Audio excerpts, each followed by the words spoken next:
지금까지 이웃을 위한 기부를 얼마나 해보셨습니까? 이 부의 집중이 가속화되면서 사회적 약자를 위한 나눔의 가치가 더욱 중요하게 부각되고 있는데요.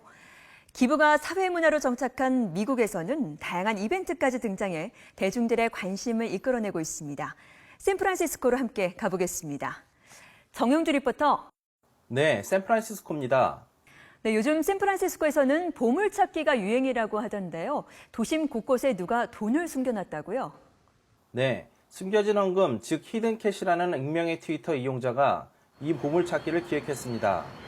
이 인물은 지하철역이나 공원 벤치 등 각지에 돈을 숨겨두고 트위터로 힌트를 남깁니다. 그러면 사람들은 이 정보를 바탕으로 현금을 찾아내는데 $20부터 $100 지폐까지 다양했습니다. What are you doing? I'm looking for hidden cash. 이벤트의 주인공은 부동산 사업으로 부자가 됐다고 자신을 소개했는데요. 큰 돈을 벌게 해준 지역사회에 보답하기 위해 이 행사를 마련했다고 밝혔습니다. 이에 대해 독특한 선행이라는 의견과 단순한 돈 자랑이라는 비난이 교차하지만 시민들은 이색 이벤트에 열광하고 있습니다. 일종의 기부라고 볼 수 있는데 그 방식이 참 독특하네요. 이 보물찾기도 그렇지만 미국에서는 기부에 관련된 이벤트가 많이 열리고 있다고요? 네, 미국 켄터키주에 사는 리처드 허진스 씨는 지난해 말 앞으로 1년간 맨발로 살겠다고 선언했습니다. 신발 없이 사는 세계 빈곤층 어린이를 돕는 기금을 모으기 위한 것인데요. 첫날 $5로 시작해 한 달 뒤 신발 50여 켤레를 살 수 있을 만큼 기부금을 모았다고 합니다. 이뿐 아니라 뛴 거리만큼 기부금을 모으는 달리기 대회, 자선 바자회 등 크고 작은 기부 이벤트가 각지에서 이어지고 있는데요. 기부가 거창한 계획이나 큰 돈이 필요한 것이 아니라 생활 속의 작은 실천임을 알리고 있습니다. 이런 분위기라면 기부를 상당히 친숙하게 여길 수 있을 것 같은데요. 요즘에는 사회 지도층이나 유명인들이 거액을 기부하는 경우도 많다고요? 네, 페이스북 창업자로 잘 알려진 마크 주커버그와 아내 프리실라 첸은 지난해 미국의 기부왕이 됐습니다. 우리 돈으로 약 1조 원어치에 해당하는 회사 주식 1,800만 주를 내놨는데요. 미국에서는 경제계 거물들의 기부 활동이 두드러집니다. 빌 게이츠는 자신과 아내의 이름을 딴 재단을 만들어 30조 원에 이르는 재산을 기부했고요. 자산의 99%를 사회에 환원하겠다고 밝힌 워렌 버핏은 세계 부호들의 기부 클럽을 이끌고 있습니다. 지난해 미국에서 가장 기부를 많이 한 50명의 기부 총액은 우리 돈으로 8조 원에 이르는데요. 활발한 기부를 통해 가진 자로서의 사회적 도덕적 의무를 이행하는 데 앞장서고 있습니다. 사실 말을 실천으로 옮기는 게 쉽지는 않은데요. 미국에서 이렇게 기부 문화가 정착될 수 있었던 이유는 뭔가요?